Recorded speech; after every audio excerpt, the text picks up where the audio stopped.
The late autumn wind howled across the barren trail, lifting dust and dried leaves around the small figure sitting on a worn-out suitcase.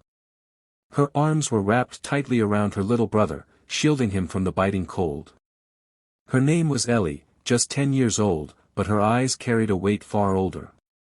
Her twin, Eli, only a few minutes younger, slept fitfully against her chest, unaware of the cruel abandonment that had just changed their lives forever. "Stay right here," their stepmother, Dana, had said earlier that morning, her voice sickly sweet and eyes darting away. "I'll be right back." But Ellie knew better. She had seen the way Dana had been growing colder since their father's tragic accident. She saw the packed bags and the forced smile. Ellie waited until Dana's car disappeared into the horizon, the silence behind her roaring louder than the wind. She looked down at Eli. "I won't leave you," she whispered, voice trembling. Her stomach ached from hunger, but her heart ached more from knowing they had nowhere to go. No family. No money. Just each other. Miles away, at the sprawling Silver Rock Ranch, Wade Hargrove, the wealthiest and most reclusive cowboy in the region, was finishing his morning ride. Tall, weathered, and quiet, Wade had more land than he knew what to do with, more money than he needed, but a house so silent it echoed with memories. His wife had died young, and the loss of their unborn child had hollowed out his once joyful spirit. He spent his days with horses and cattle, keeping the world at arm's length. That morning, on his way to town to donate blankets to a local orphanage, Wade spotted something strange along the dusty trail by the river. At first glance, it looked like trash, or maybe a forgotten bundle.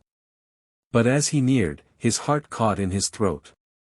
It was a little girl, wrapped around an even smaller boy, both trembling, their faces pale, eyes hollow. Wade dismounted without a word. Ellie looked up, her body tightening. We're okay, sir," she stammered, trying to shield her brother. "We're just waiting for someone." He knelt beside them, removing his hat. "You don't need to lie to me, sweetheart," he said softly. "You've been out here too long. Let me help you." Ellie hesitated. Every story she had heard warned against trusting strangers. But something in this cowboy's voice, a quiet pain mixed with kindness, made her pause. And Eli, now stirring, whispered, "Ellie, I'm cold." That was all it took. She nodded. Back at the ranch, Wade had his housekeeper bring hot soup, clean clothes, and warm beds. As the children ate in silence, he called the sheriff, who recognized them instantly. Their father had died in a construction accident 6 months ago.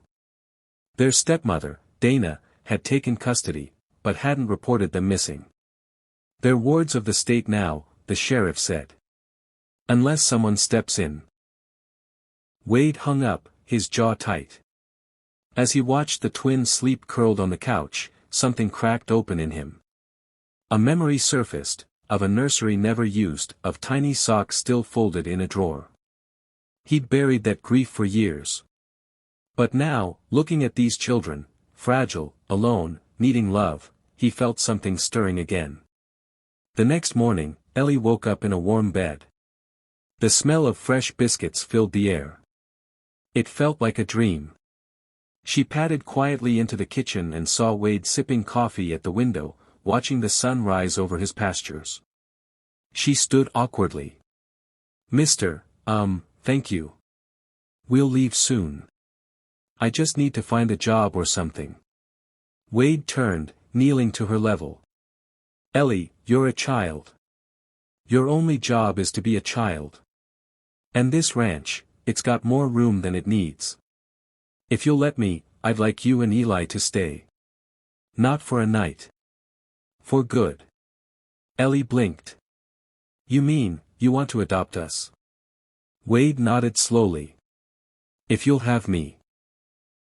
She threw her arms around him, sobbing into his flannel shirt, the dam finally breaking. Years of loss, fear, and uncertainty poured out. And Wade, once known as the hardest man in the valley, held her and let his own tears fall. Over the weeks, the ranch transformed. The laughter of children filled the halls that had long been silent. Ellie discovered she had a gift with horses, gentling even the most stubborn colts. Eli, bright and curious, loved working in the barn, asking 1,000 questions a day. The townspeople, once wary of Wade's aloofness, began to see a new man emerge, a man walking with purpose, smiling with pride.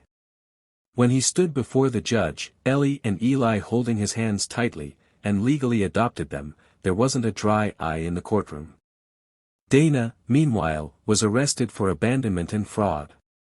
But Wade never spoke a harsh word about her in front of the children.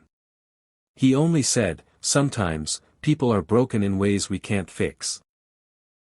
The first Christmas in their new home, Ellie hung a small ornament on the tree, a tiny horse with 2 children riding it, smiling. She gave it to Wade and said, "Thank you for seeing us when no one else did." He crouched beside her, voice thick with emotion. "You didn't just change this ranch, Ellie. You gave me my heart back."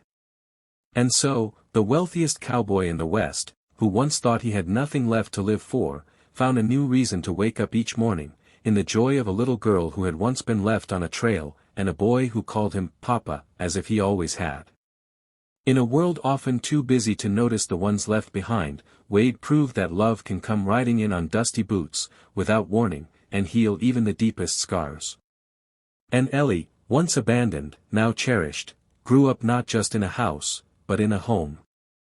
Because sometimes, the family we choose becomes the family we were always meant to find.